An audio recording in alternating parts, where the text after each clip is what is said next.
going. So I just want to welcome everyone to the May APCG online colloquium, and I really appreciate all of you being here.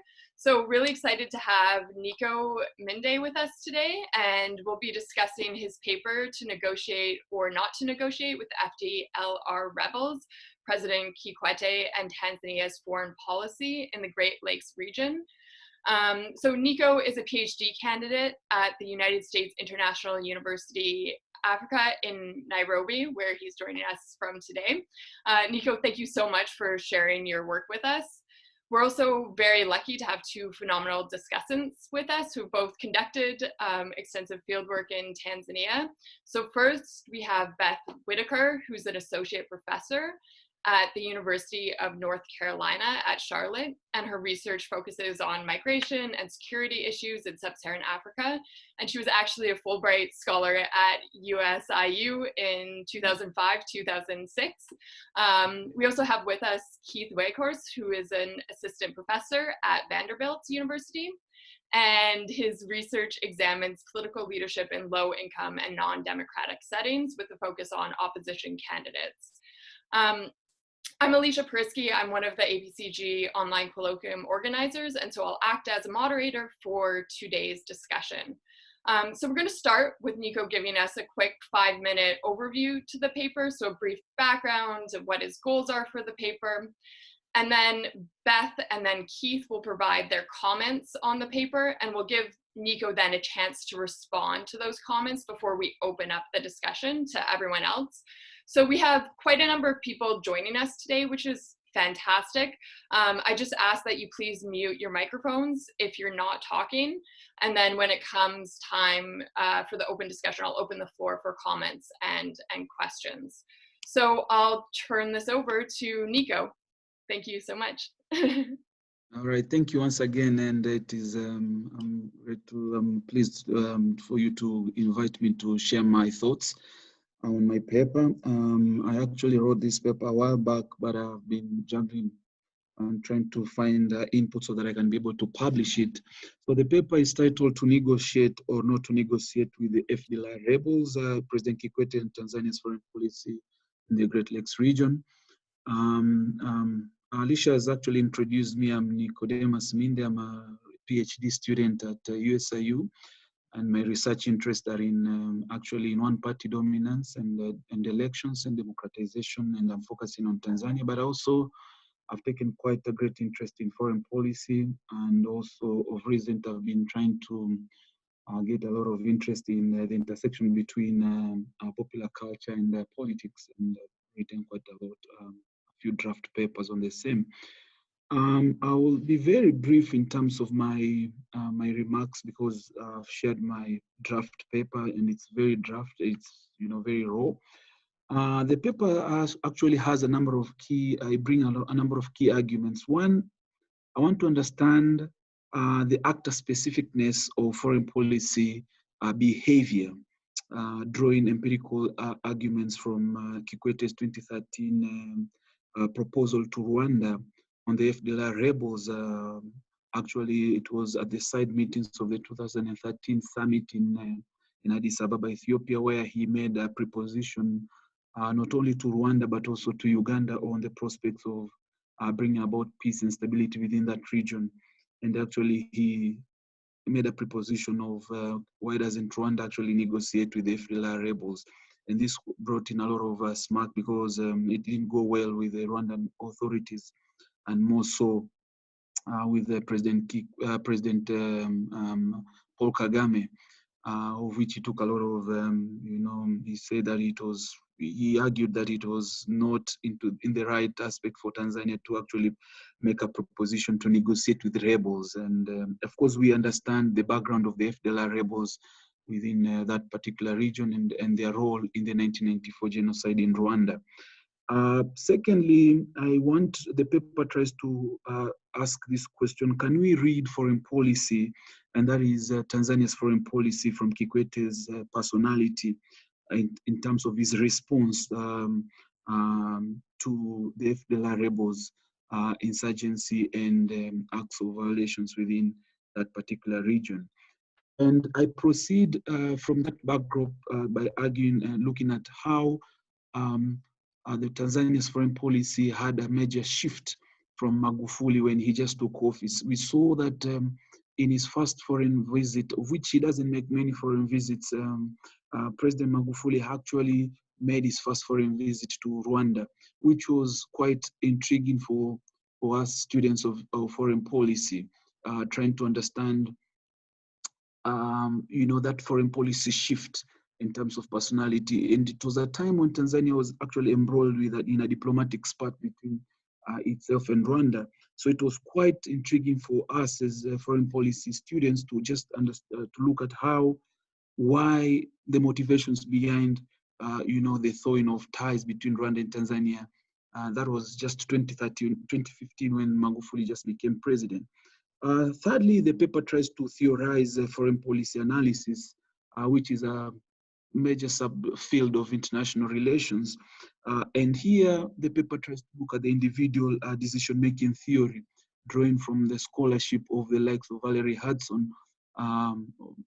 She has written quite a lot on foreign policy behavior and decision-making theory, drawing a lot from what she terms as the personality and the actor specificness of that particular theory. Fourthly, I look at the intersection between personality and foreign policy. So I draw a number of, literature. I do literature review on that particular subject, trying to understand the relationship between personality and foreign policy. Of course, that area of is quite large if you're a student of foreign policy. Number 5, I try to now make an assessment of Kikwete's proposal for Rwanda to negotiate, and this is where I draw a lot of. I try to look at documentary analysis, especially drawing from Kikwete's speeches and how trying to draw the responses. So I try to understand, to assess the proposal, and if you look at the paper, I say. For example, during Kikwete's response, he said that it was actually based on good faith, that it was nothing vindictive. It was just a matter of, trying to offer a proposal to negotiate so that there can be stability within that particular region. And we understand why Tanzania and Kikwete made this particular proposition. Why? Because Tanzania has been hosting a large number of refugees from the neighboring region, and this has had a lot of impact. Beth, Whitaker, that is your subject. It has drawn a lot of impacts on Tanzania's stability, especially in terms of security and all that. So it was Kikwete's maybe. I also look at Kikwete's background within his president and also his foreign minister, trying to draw a lot on how he was able to handle different conflicts within the region, especially the Rwanda crisis, the Kenyan political violence in 2008, 2007, and other major engagements. And lastly, I tried to draw a nexus between personality and national characteristics. And here, if you look at the literature around foreign policy and foreign policy analysis, we see that there's a number of, a nexus between national character. And if you look at Tanzania's foreign policy, as I've argued within the paper, is largely driven by personality and also the legacy that surrounds the country in terms of its history in liberation and all that.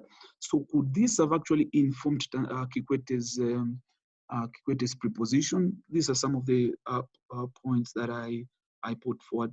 And in conclusion, I make an argument that indeed, drawing from the vast literature of foreign policy, looking at it from the personalized aspect, so I make some sort of correlation between personality, national character, by actually trying to contextualize the Rwanda-Tanzania diplomatic spat that began in 2013, and you can say somehow ended in 2015, but there's still some sort of Cold War rivalry between the two countries. And that is just my presentation in brief. Great, thank you so much for that, Nico. I really appreciate that. Beth, we'll turn to your comments. Great, thanks Nico, and thanks Alicia for inviting me to do this. As we were talking about before everybody came on, I was really excited for this, both because what you mentioned in terms of having done my dissertation research on refugee issues in Tanzania a long time ago in the 90s, and but then also because I spent a year at USIU, where Nico is now sitting, and I may have even taught in that classroom. I'm not sure. So, so it's good to make these connections and such. So. So I'm going to try to, I really enjoyed reading the paper, and I think Nico has given a good overview here. It's really, sort of focused on this proposal that Kikwete made in 2013 for Rwanda to negotiate with the FDLR rebels, and he did not mention the reaction from Kagame, but Kagame's reaction, Kagame basically threatened to wait for Kikwete at the right place and hit him. So clearly this did not go over well. And so Nico uses this story as a way of sort of examining foreign policy and highlighting the role of the individual, in this case, Kikwete, in the foreign policy making process. And so what I wanted to do was talk about a few strengths of the paper and then a few areas of improvement. And Nico, I have written this all up, and I'll send this to you via email. So so don't feel like you have to scribble down every word I say. But in terms of strengths, so first off, I will say I really like the emphasis on international relations within Africa. This draws attention to relations between African states, which is a topic that I think has received not sufficient attention in the study of African politics. This is an APCG forum, and as much as I love reading my APCG colleagues' work on democratization processes in Africa, I think there's a need for more work on the ways in which African states and peoples interact with one another. This is also an opportunity for a shameless plug for my book with John Clark on Africa's international relations. But again, that's just a perspective I think that we need to be paying attention to international relations within Africa as well as domestic politics in many countries, though I would argue those are related, and I'll come back to that later. A second strength is the application of the IR literature to the African context. So in the paper, and I'm assuming everybody had the opportunity to read it, but Nico draws on literature in the field of international relations, especially foreign policy analysis, and applies it to the Tanzanian Rwandan relations. And I think this is really important because too often as regional specialists, we often sort of neglect to look at literature from beyond our region and fail to make those connections. And so I think it's really nice the way he seeks to put African foreign policy decision-making within a broader global context. And then just finally, a little thing I wanted to mention, I really like that Kagame is like a secondary role in here, because I think a lot of people, when they look at anything involving Rwanda, Kagame gets this larger than life role and everything, and sort of is seen as the manipulating everything in the region. And this is really focused on Tanzanians' perspective and Kikwete's perspective, and Kagame is just a supporting actor. And so I think that's a really good trait here. There's a lot of richness in this, and I just want to talk about a few things that ways I think, Nico, that you could sort of improve on what you have here and help the argument come out a little bit more for the reader. So the first area I want to talk about is sort of on theory and concepts. You actually emphasized it a little bit more when you just were outlining it here, but the sort of actor specificness of foreign policy behavior. I think many political scientists do focus more on sort of structures and interests, but it's hard to look at somebody like Kagame or Donald Trump, for example, and suggest that an individual leader doesn't have some role, right? Doesn't make some difference.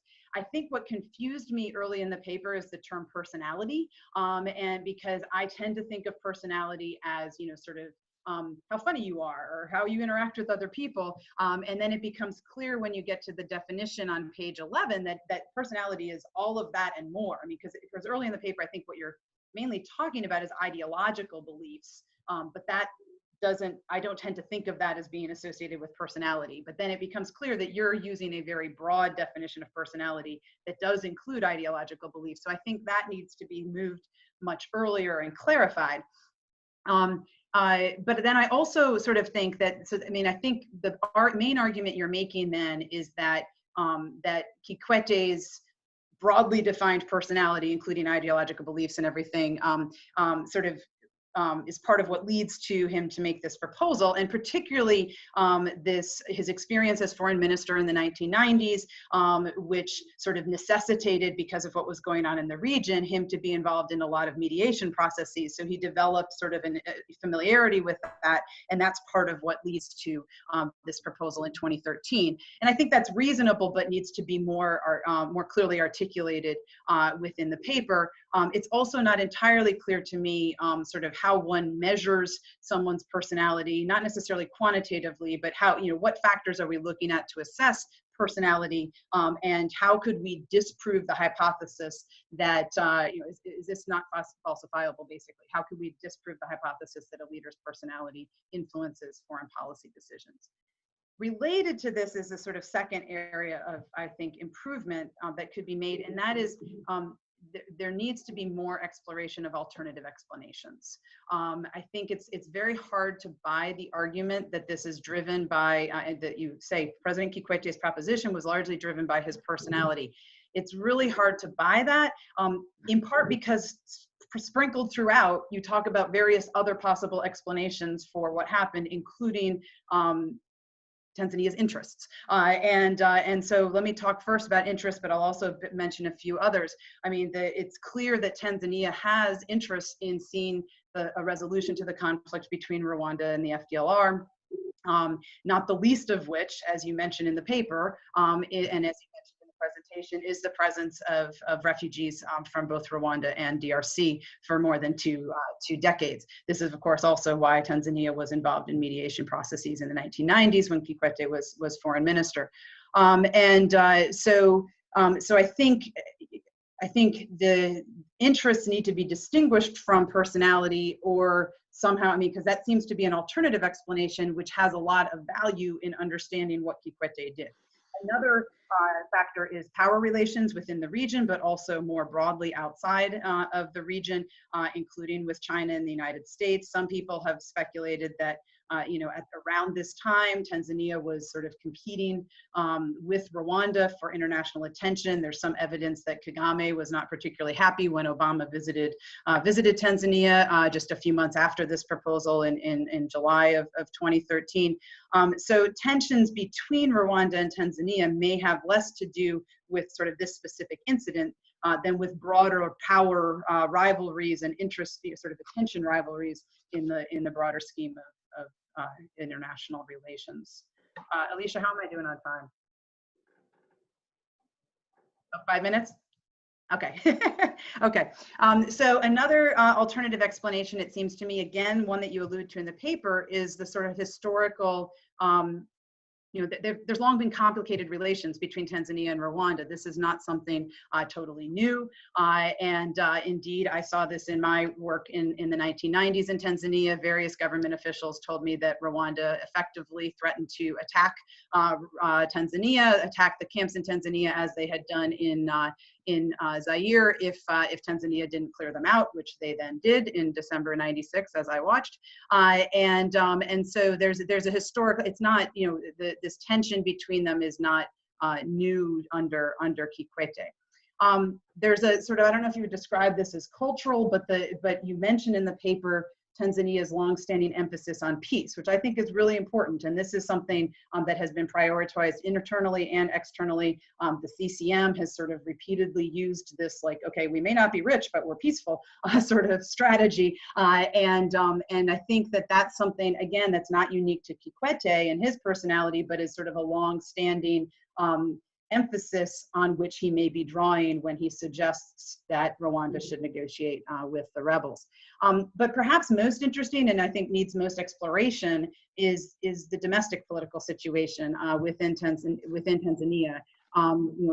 In our book, John Clark and I argue that foreign policy making in African countries, and I would argue elsewhere in the world as well, is often informed and motivated by domestic political calculations, and including the desire to stay in power. And certainly, if you look at Kagame's relations with neighboring countries. He's often sort of played up these rivalries with neighbors like Museveni and others as a way of generating some support internally. Now, obviously, Kikwete in 2013 is not facing re-election. He's in his second term, but there is, the CCM is running for, wanting to maintain power in 2015. So I'd be really curious to see a lot more explanation of sort of what's going on. I mean, you even mentioned that your focus of your research is one-party dominance, right? And so I'd love to see who is his audience as he's doing this. Is it really Kagame, or is it people within Tanzania? And is there, what's going on there? And I'd love to see that teased out more here, because I think that would be fascinating. And so I think the broader point is that you need to consider these alternative explanations, because it's only if these alternative explanations don't work that you can definitively say, okay, it's a personality thing, right? But I think there's a lot there in some of these alternative explanations, and I'd encourage you to explore it. I want to be short with the other comments. I have more detailed notes to send you, but I do think there needs to be a bit more evidence in here. For example, you talked about how Kikwete said that this was goodwill, that he didn't mean anything bad about it, and you sort of affirm that this was not made in bad faith with an intention to disrupt anything like that. But I think you need to dig into that more and get more evidence to support that type of claim. I'm not sure Kikwete getting on TV and saying it was goodwill is sort of sufficient to be able to just say, oh yeah, I trust his word for this. And there's a few other examples of just sort of providing more evidence, maybe from interviews, maybe from speeches, things like that, to really support what you're saying. I think organizationally, it would help to start the paper with the story that you're talking about, like sort of give more, like the details of that story don't really come out with Kikwete's proposal. That doesn't really come until page 8, I think, and then sort of Rwanda's reaction doesn't come till even later. And I think if you want to set it up as this is the puzzle you're trying to understand, it would help to have that in the beginning, and then maybe go into the lit review and then come back to the different explanations and sort of examine them systematically. My last point is just, so what? There are those of us who are really interested in Rwanda's relations with Tanzania and vice versa, right? But that's a limited audience. And to get this published, you want to have a broader audience. So sort of what is this a case? What can we learn from this case of Tanzania-Rwandan relations and foreign policy making that helps us better understand foreign policy decision making elsewhere in Africa and beyond. And so I think, as I started, I said that one of the real strengths of this paper is drawing on that broader IR literature and applying it to this case. Do the reverse then, sort of what do we learn from this case that then what's the contribution to that broader literature? And you may want to hint at that at the introduction and then really hit it home in the conclusion. But I think that's what's going to make the paper stronger, more than just sort of an examination of this particular incident, but instead sort of making that contribution to sort of how this fits more broadly when we think about foreign policy decision making in the region and globally. So I will stop there because I'm sure other people have lots of comments and questions, and I'm curious to hear what Keith has to say. So thanks, Nico, for a great paper. Thank you. Great, thanks so much, Beth. I'll turn it over to you, Keith. Thanks. Great, thanks everybody. Yeah, super excited to be able to read this paper and comment on it a little bit. And I'm just gonna read my remarks, so I think that'll keep me like a little bit more focused and on time. So we'll just dig in. So I really enjoyed reading this paper, sort of a focus on Tanzania's foreign policy and making sense of it through the lens of a particularly important event and a particularly important a person. And this is sort of his sort of actor-centered framework I really like. There's some things I really love about this paper. A little bit like, I think Beth said, we've gone a really long time without taking the international relations of African countries very seriously and sort of exoticized them and said, like, whatever these Western frameworks about how countries do what they do, somehow they aren't applicable in sub-Saharan Africa. So I think that's a really, really great thing that this paper does.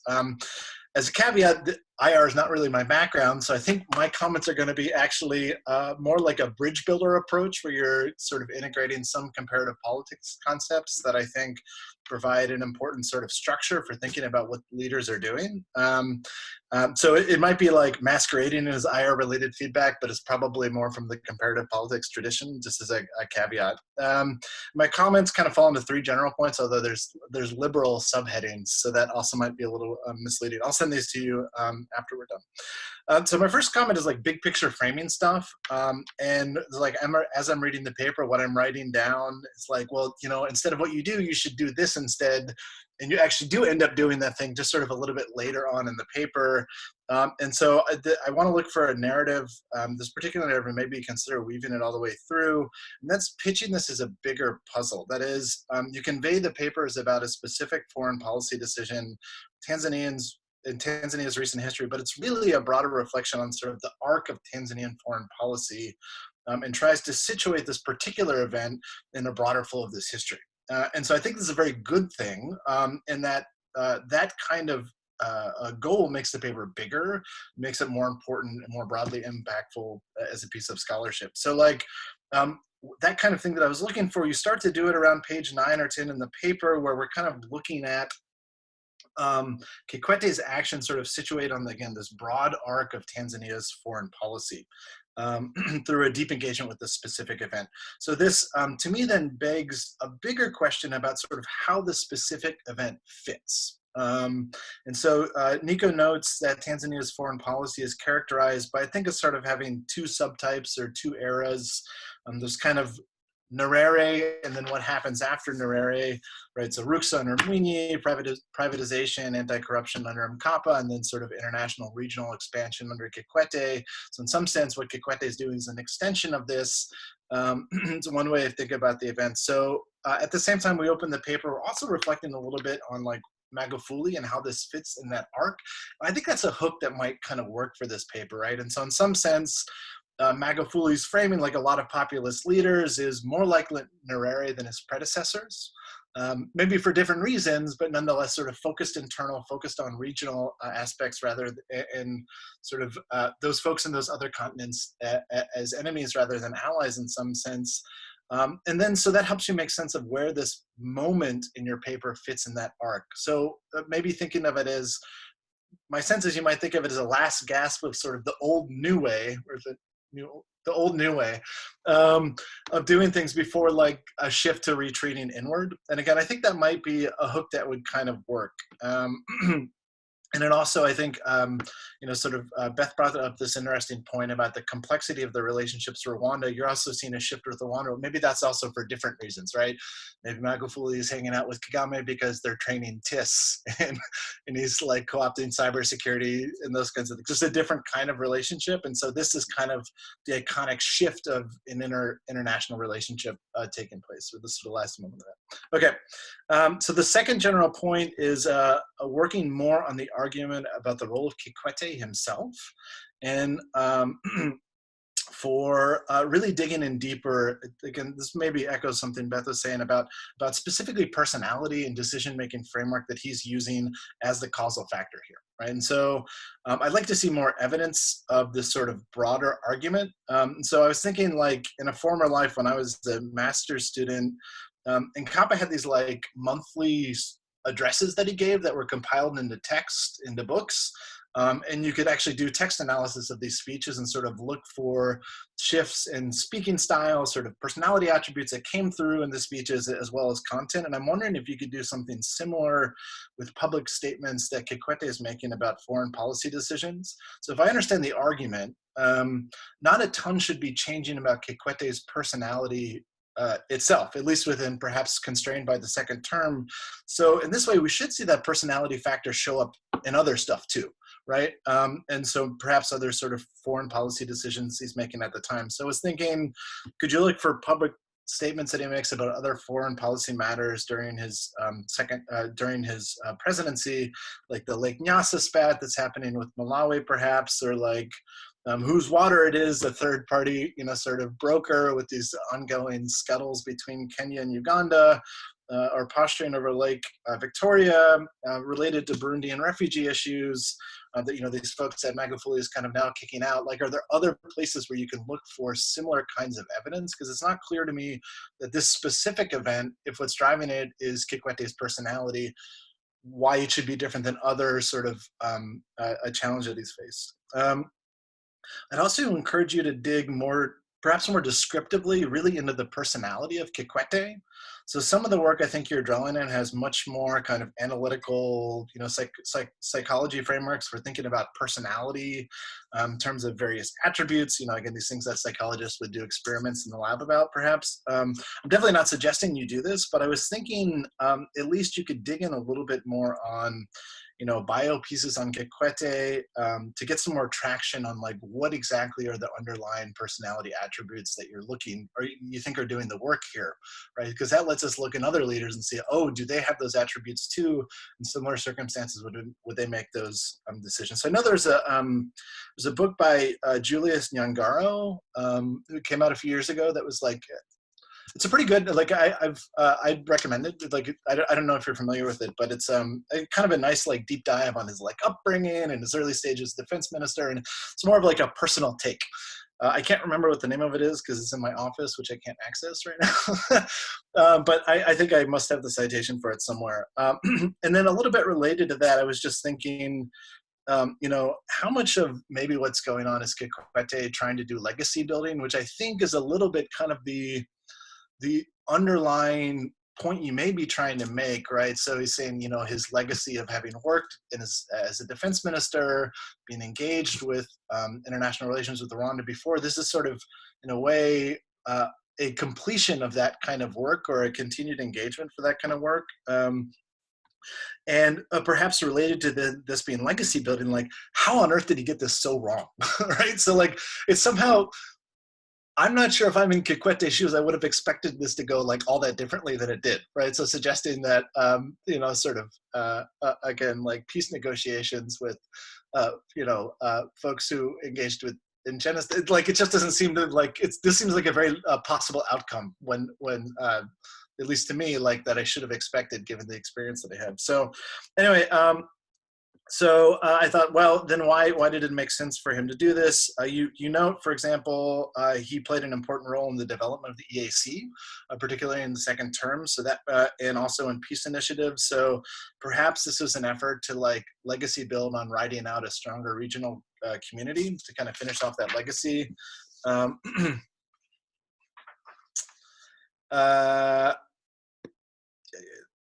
Okay, yeah, right. So again, also thinking like this to me at least seems like a misstep that should have been calculable in a way. So just kind of trying to highlight that maybe again as it ties into sort of broader goals. I was also thinking maybe the reason to be looking for sort of regional or international legacy building is because a lot of the sort of domestic legacy building things going on at this time seem to be going awry, right? So this is when the People's Constitution is being solicited domestically, and it looks like the possibility of his domestic legacy is starting to break the union. And so like that sort of capstone constitutional outcome is not going to be a legacy that he can take home. And so puts extra gravity, maybe makes a riskier move on looking, on, again, focusing on international regional legacy.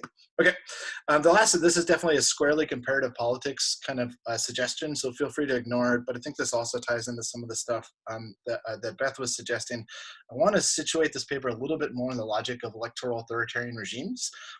And the way I'm thinking about this is that, yes, Kikwete's personality and decision-making are key to the outcome you're interested in, but there are also meaningful like environmental constraints, basically like hand-tying his decision-making power that are also shaping his decision. And I'm thinking about this at two levels. First, the sort of engagement at the level of the regime, of an electoral authoritarian regime, and more critically at the party level. So just as a clarification, by electoral authoritarian regimes, right, so I'm talking about regimes that hold de jure competitive elections, but are not meaningfully competitive de facto, right? So the opposition can win some seats, but doesn't really have much of a chance. And I think if we go back and look at the foundational work from comparative politics from the mid-20th century, one of the things that these folks like Lynn's, you know, said, like is identifying is we tend to think of authoritarian leaders as these kind of batshit wild cards, but actually, you know, they act in a way that makes a lot of sense, right? They're sort of calculating and acting strategically. This actually helps you in a way because you're talking about the personality of a leader in a sort of calculated strategic decision-making framework. And so that's one reason I think that like drawing on that from a regime level might help you kind of make sense of how personality and leadership decision-making can fit in this kind of broader context. But yeah, so I just thought it's worth contextualizing Tanzania in this framework, especially because there is some work on electoral authoritarianism and international relations. So I'm thinking about the Levitsky and Way stuff, and they're mostly focused on the relationship between sort of non-Western authoritarian regimes with sort of Western countries and these concepts of linkage and leverage. So they're mostly concerned about foreign affairs versus, say, other rival powers, but it might really be helpful nonetheless to kind of help make sense of the specific event that you focus on, because it absolutely operates in the background of this longer term arc of foreign policy of Tanzania, right? So again, the sort of Nyerere's engagement with the West and or not, and so on. And so here I'll also plug this more in a minute, but Jonathan Morse has a really detailed engagement on sort of IR foreign relations concepts as they tie into authoritarianism. Tanzania is one of the is, I think, in many ways, the featured case of that book. So there might be some stuff worth looking at there. Yeah, but then so also thinking about electoral authoritarian regimes and political parties in general at this point, and how it might sort of tie back into how you're thinking about decision-making and leadership personality or capacity to make decisions. And for Tanzania in particular, to what extent is the action of a leader attributable to that leader and that leader alone? So in other words, is this decision an outcome driven by a president's decision or a decision of the party of the president, which includes the president's input and also other rival actors operating in the scene? And I think because you're using this sort of rational actor way of thinking about decision-making, this might present some more kind of theoretical issues. Because decision-making at that level of the presidency, particularly in its timing, seems like it might be fraught with some internal rivalry and some other things that could constrain Kikwete, right? So this is like 2013 of a lame duck presidency. So, you know, for example, that like Minde takes a position back in the president in the paper, but like even he is playing his own game at this point, right? So my general point here is I think it's fair to argue that Kikwete is making foreign policy decisions driven by his own motivation, but also thinking a little bit about the constraints that he faces in terms of policy decisions, and in a way that he's more constrained than, you know, Museveni or Kagame or someone like that don't have the sort of stronger party check that exists, right? So he sits at, Kikwete's on top of a well-organized, strong party with lots of internal rivals. Again, big plug for Jonathan Morse's book on this, talking a little bit about how the party structure has been useful in this, in constraining different actors, the decision-making, and that's part of its longevity. I think just as somebody who work on Tanzania, this is a common thing that comes up when you present the work. They're like, oh, but you know, Tanzania is an odd bird because it's got that party, and so like he's got to listen to what the party said, or she has to listen to what the party said, and so just something I suspect when you send this off for peer review, people might raise. Okay, right. So lame duck thing. I assume I'm running out of time. 3 more minutes. Okay, yeah. No, I developed an elaborate metaphor about wedding IR and comparative politics literature compared to the stuffing that you put in a samosa or a sambusa, but I think I'll just discard that. And you can see it in the email and laugh about that later. But the result of that is thinking about putting strange toppings like mango and rice and spinach in a sambusa might be good, but probably not what your consumer is looking for. So yeah, we'll talk more about that later. Thanks. Thank you. Perfect. Thanks, Keith.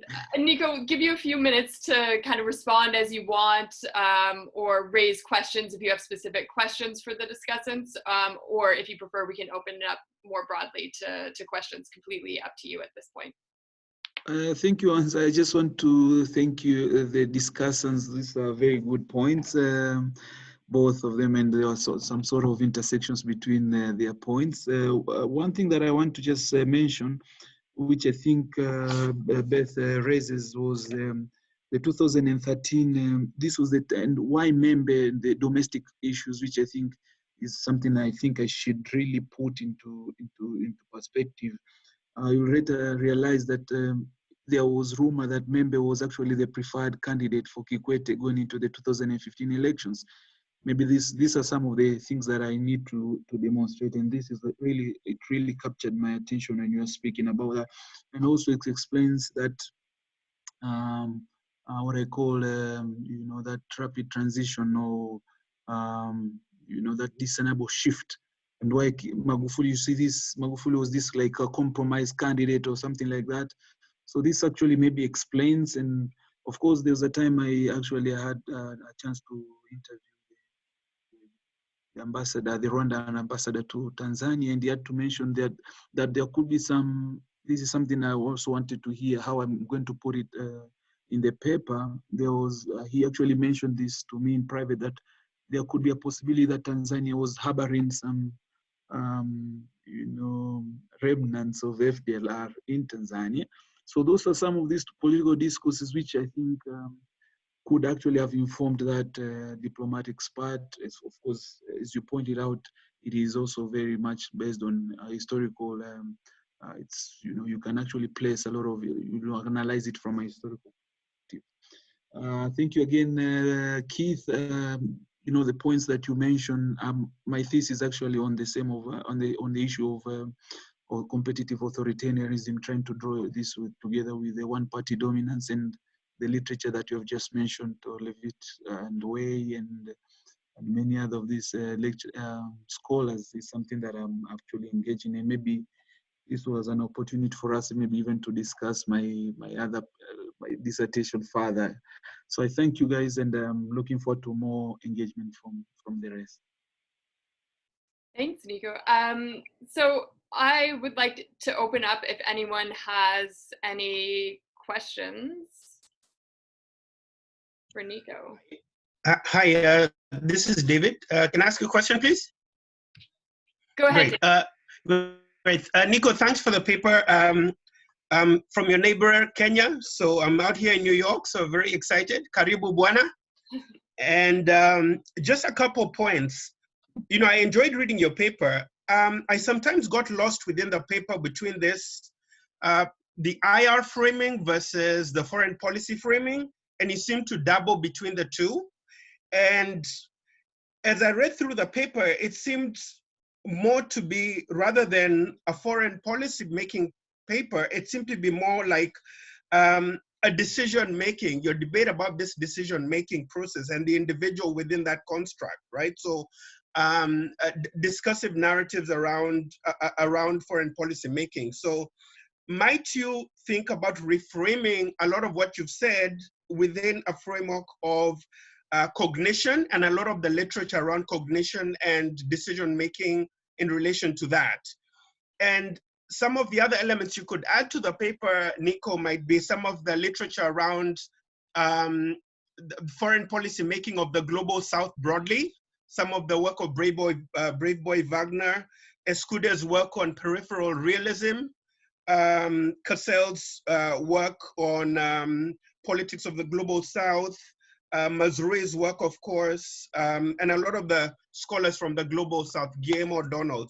And then secondly, and in conclusion, might this, there's a part of your paper where you have a reference to Nzomo's literature and previous scholars' literature about this binary discussion of foreign policy legacies, the Mwalimu era and the post-Mwalimu era.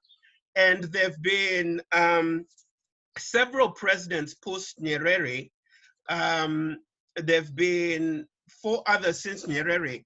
And that narrative seems somewhat simplistic to say that there's a Nyerere and all these other 4 presidents after him have not had a different nuance in terms of foreign policy thinking. And that may be the case, but maybe could you unpack that further?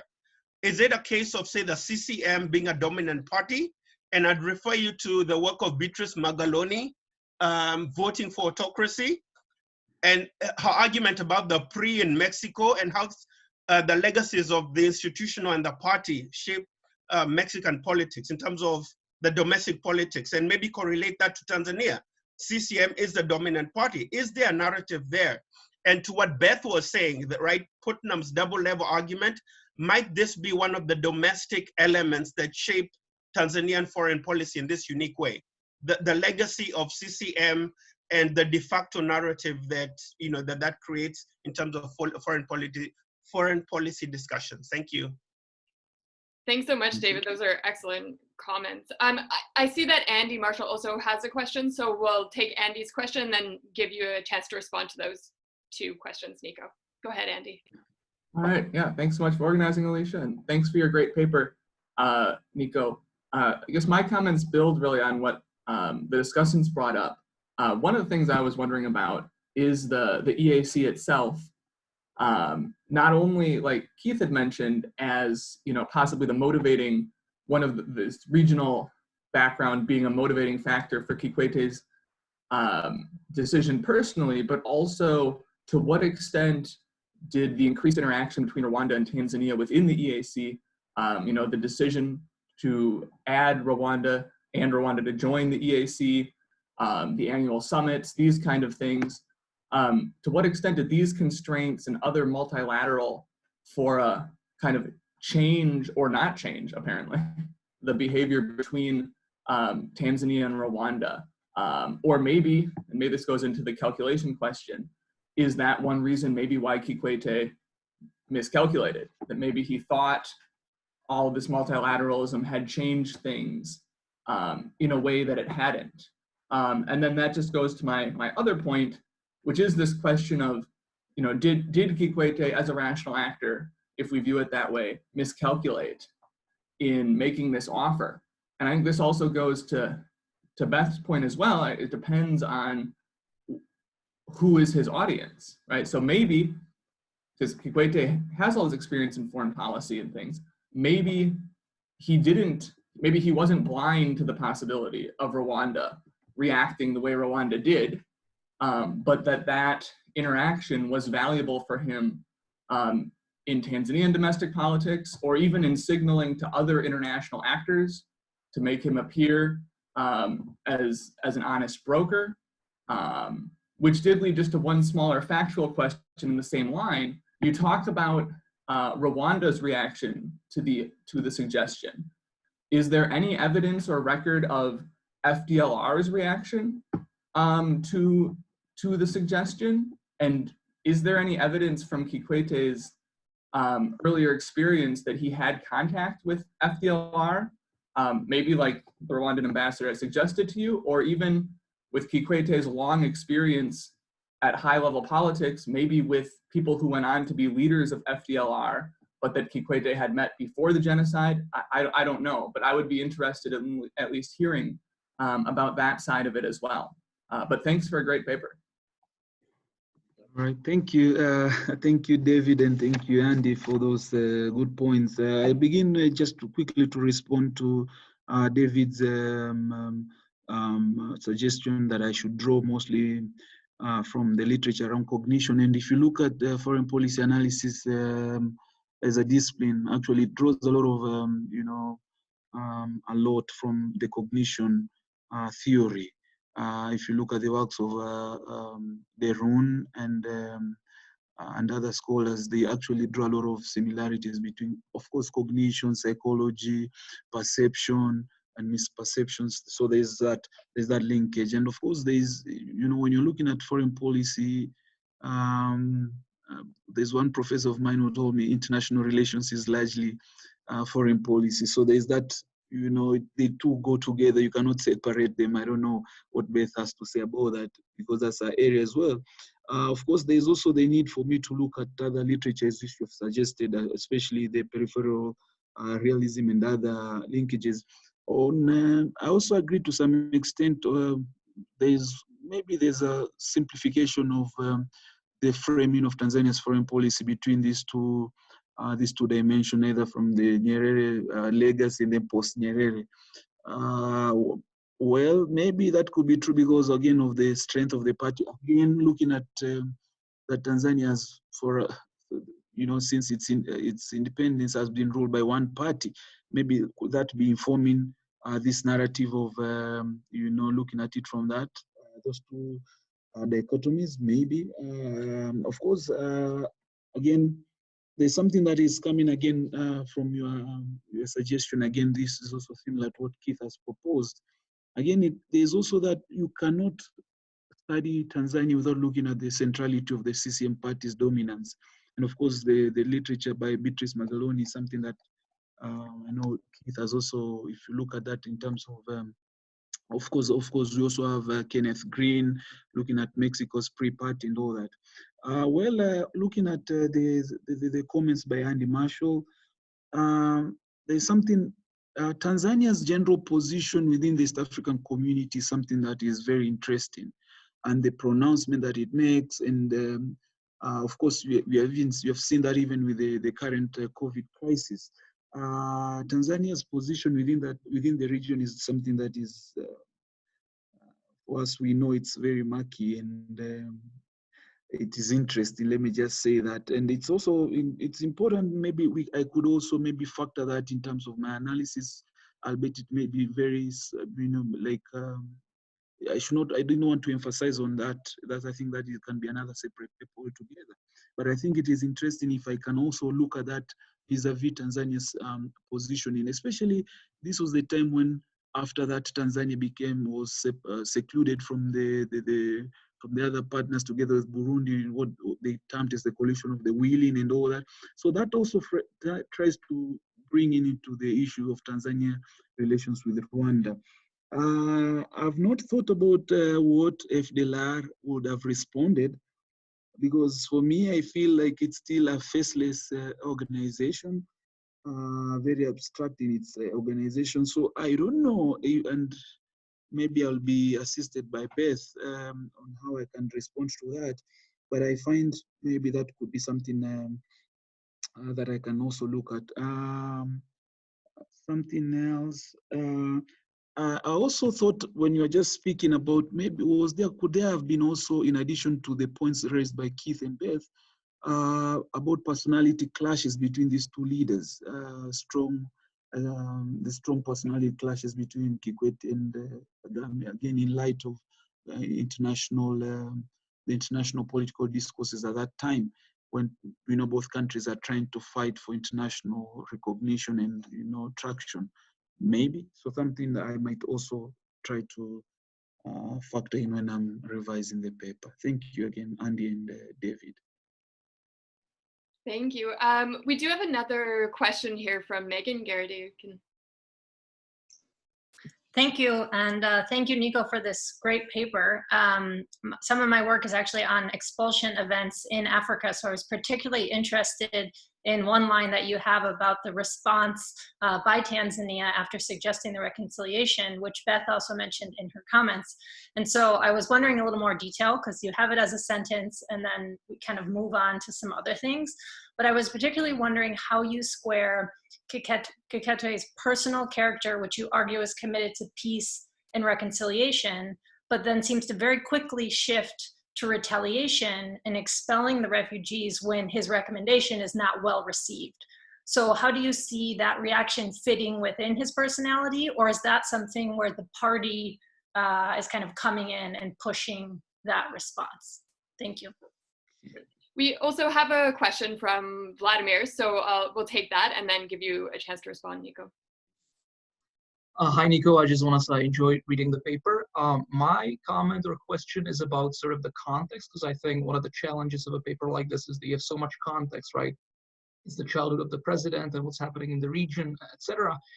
But the one bit of context that I think I was missing a little bit and that I think could strengthen the paper is sort of how exactly the proposal was made by the Tanzanian president. Because you mentioned that it happened at the AU summit, and you sort of talk about it at the beginning, but you never really give us very detailed context about how exactly it took place. Was it sort of just one statement that happened suddenly, or was it something that was sort of calculated and planned, and then the president just said it? And I think the reason why that's important is because there are different aspects of leaders' personality. It could be that they sort of say whatever they think at any given moment. It could also be that they make provocative proposals that look like they are made sort of at a given moment, but in fact they are actually more planned and thought out. And so maybe giving us more context about the actual statement, about the actual suggestion, I think would help us evaluate which one is the case. Thanks. Great. Nico, I'll give you just a couple minutes to respond as you want, and then we have 2 more questions and we'll take those as our final ones. So, but I'll give you a moment to respond to those 2. All right, it's always good to have your paper because read, it gives you very good perspectives.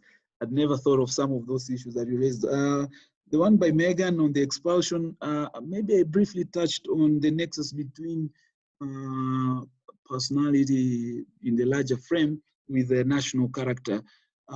Could then that retaliatory reaction by Kikwete to expel the refugees, then could it also be informed by the larger IR discourse of realism and national interest? Probably, I don't know. I'm just trying to think it out. Maybe it could have been that. And that nexus between national character or national interest and personality. And quickly on to Vladimir, there's a very, I'd never thought of, okay, I tried to make an assessment on the preposition, but not to that extent that you have actually proposed, which I think is something that I need to rethink in terms of my analysis.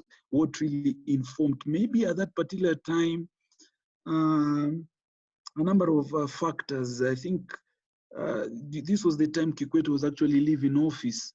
And maybe there was also the issues of trying to leave a legacy or something like that. But the rationality of that decision is something that I need to look at it more in-depthly. And I thank you for that suggestion, Vladimir. Great, thanks. So we have just 5 minutes left, and so we have 2 questions or comments. The first is from Sarah Fisher. Thank you. Nico, thank you so much for sharing this paper. I thought it was really fascinating. Mine is not a question so much as a comment from one PhD candidate to another PhD candidate in terms of kind of pushing this forward into what I assume you want to become a publication, right? So as I was reading this, I thought, like, I have the feeling this started as maybe like a term paper for a course, because it reads very much like that. And something that I've found very difficult also is kind of turning coursework papers into publishable papers, because they're sort of written in a different way. So I think a little bit more sort of evidence stuff, and I think, you know, everyone has sort of alluded to this in certain ways, by making your front matter a bit more concise and kind of consolidating your literature review and kind of like, here are all the IR theories that I've learned about in this class, and this is the one I'm going to focus on, that sort of thing. I think you can make that a little bit more concise and then move a lot more, kind of add a lot more bulk of like, this is why it's important for IR and foreign policy. This is the really strong evidence that I have, you know, from all of these, everything that everyone has said thus far, as well as what's already in your paper. You know, you can kind of beef that up by shortening and making more concise, I think, some of that what I call front matter, you know, like the kind of literature review stuff that you kind of feel like you have to go through, that maybe readers in a journal don't need so much of that, you know? I don't know if that's helpful, but in moving from kind of term paper style to publication style.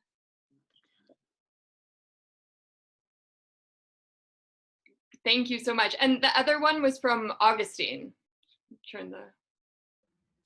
Hi, Nico. Thanks, man. I appreciate you, man. I like your paper, by the way. Actually, I'm from Liberia. I'm doing a PhD in Orlando, Florida. But just a little suggestion for you. I mean, like I mentioned, I mean, looking at the domestic factors. You know, actually, Africa international relations is actually domestic. If you look at Africa, our domestic politics is internationalized. That's a fact about Africa.